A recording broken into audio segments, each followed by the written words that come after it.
Stop running away from your sensations.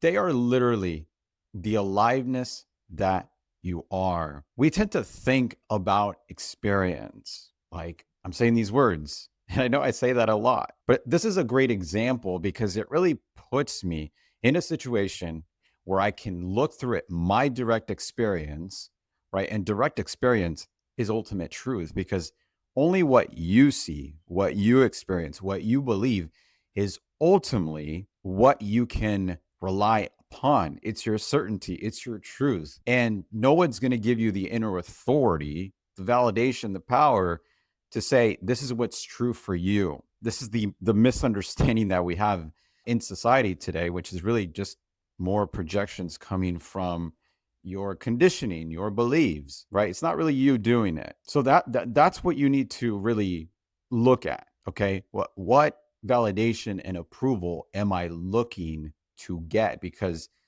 it can only be greed upon you. When we investigate what sensations really are, it's just awareness, right? We can say awareness, aliveness, so many names for this.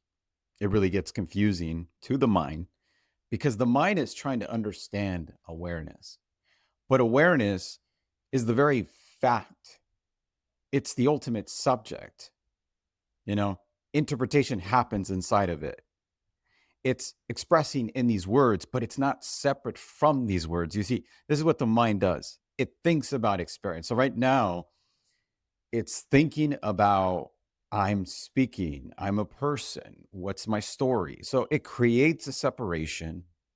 And that separation in itself is the separate self. It's the identity. It's what we deem ourselves to be. Separation is what creates the tension that makes you seek for you to understand this. But when we're trying to relieve these sensations that we may have, I experience a lot of tension, a lot of emotions like fear or lack or restlessness. And I'm trying to relieve those sensations, which is really just neutral and aliveness and awareness, when you fundamentally look at it without stories, imaginations, and concept. And let me tell you right now, all of it is your imagination. You can only imagine about what you did today, and you can only project into the future. There's no future. What you think is going to fulfill you and make you happier. And so all of what you think is happening, it's not actually happening.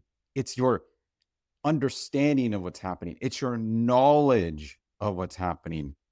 So we could say that you are living inside your mind, but that you that is living inside of it is the mind. There's really nothing that you can do other than recognize that this you, the mind, is happening inside of what you are. You're not a who, you're a what. You're the very act of knowing all of it. And so, what I'm trying to point you to here is that we shouldn't be thinking about experience. We need to experience because that experience is not judging it. It's not resisting it. It doesn't want to understand itself. It is itself, right? The conflict or the tension is the mind trying to understand what you are, which is happening inside of you. That creates the tension. And then now you're seeking to relieve that tension. And I find this a lot with me when it comes to food, which I equate as like pleasure or comfort, or sleep, which is again, pleasure or comfort. And you start to notice that all of these things like compliments, materialism, you want relationships, you want food, all of it because you think it's going to give you something, it's going to make you happier. That's why you're doing it.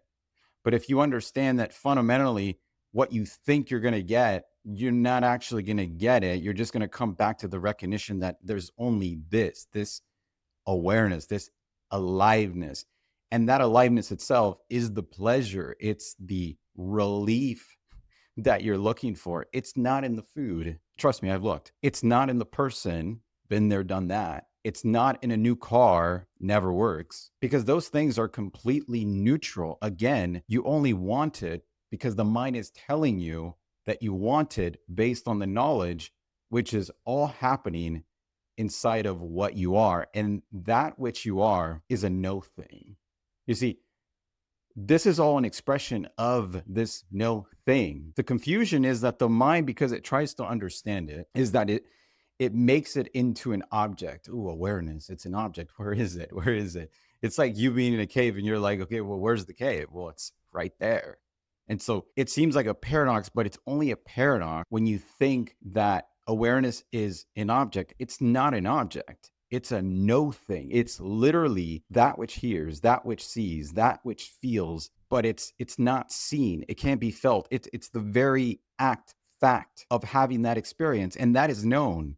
I can know that these words are being heard in something, and the moment I try to get it as an object, I lose it because it's what you are. You can't become what you are. You can only be it. You can only stop and say, okay, my very wanting, my very need to get it is what actually puts me away from it. And so when I allow, and I'm like, okay, fundamentally, all I just want is to be here, just to be aware. I mean, because that's what you are. That's in everything that you get, even if you think you're getting it, you always just come back to this, to awareness. That doesn't mean that movement won't happen or that you won't get the thing. It's just that you're going to see clearly that it's always just been you. It's just been awareness.